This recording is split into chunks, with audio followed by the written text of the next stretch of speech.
Welcome back to another Cavs game reaction. Game 20 on Saturday. The Cavs taking down the Pistons by the score of 110 to 101 in Detroit. I do have the Cavs jacket on for the win. You don't want to take wins for granted, obviously, but it doesn't really feel like most wins in terms of how it gets me to feel positive about the team moving forward. Where this was a competitive game, and when you take into consideration the recent futility from the Detroit Pistons, it's kind of disappointing to see Cleveland not being able to put this team away sooner in the contest. Credit to Detroit for working through their losing streak, and they're continuing to play hard and obviously keep games like this competitive. But with the makeup of the roster that the Cavs have, they should be able to have this game be at a comfortable distance by the fourth quarter or even by halftime if they're really serious about it. Once again, pretty much a 7-man rotation, so not a whole lot of bench minutes for the Cavs in this one, with Craig Porter Jr., Tristan Thompson, and Sam Merrill. They did all get into this game, but they really only got about 3 or 4 minutes apiece against Detroit a couple days ago. So Okoro and Niang, pretty much the only bench players getting real minutes on Saturday. Definitely have things to offer from the bench, obviously. I'm not hating on those guys getting minutes. I think they should be staples off the bench. But there's no reason, in my opinion, for guys like Tristan Thompson and Craig Porter Jr.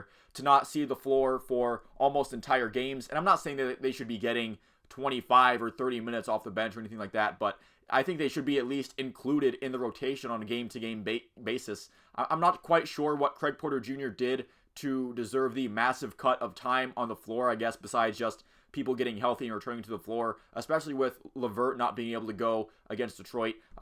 Bickerstaff was asked by this, and he did comment on it after he was asked a question by Spencer Davies about the shorter rotations, and I think he was specifically mentioned Craig Porter Jr. not getting as many minutes as he was, basically saying that Bickerstaff said it boiled down to the Cavs just having a lot of good, smaller players, and injuries is what gave Craig Porter Jr. the chance to shine in the games that he's shown in.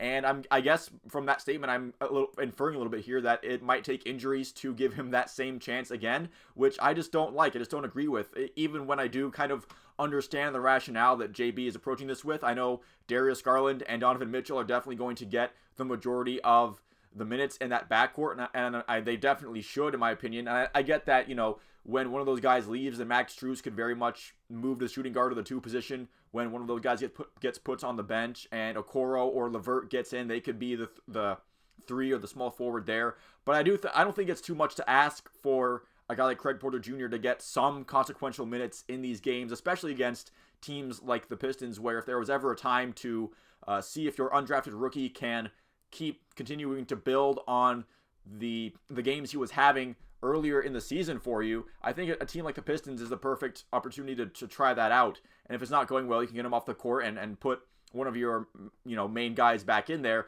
especially when you have a guy like Darius Garland going 9 for 23 from the floor, 2 for 7 from 3-point range. Donovan Mitchell not necessarily having that great of a shooting night on Saturday either.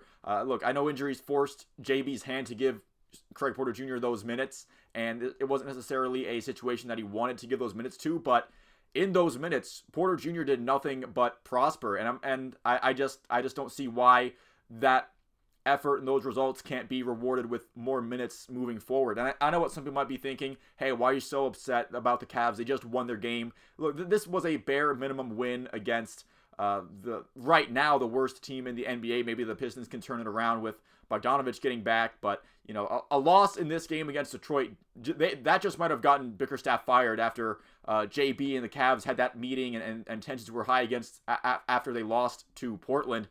Another loss against another really bad team, that could have been it for JB after that one, but they would have had to have collapsed big time to lose this game. But on the plus side, there was some positives. Jarrett Allen having a double-double, 19 points, 11 rebounds. It was 8 for 9 from the floor.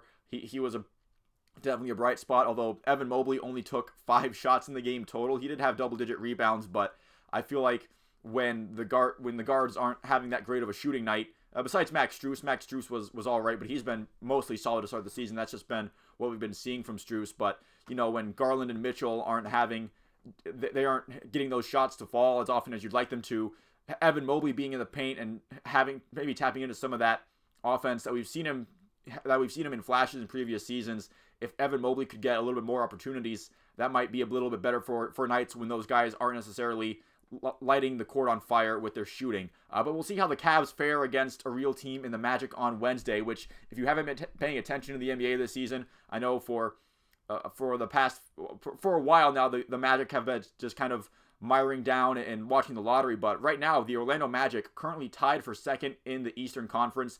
They've had a great first quarter of the season, and the Cavs putting it together against a team like that would actually give me some confidence in the squad moving forward.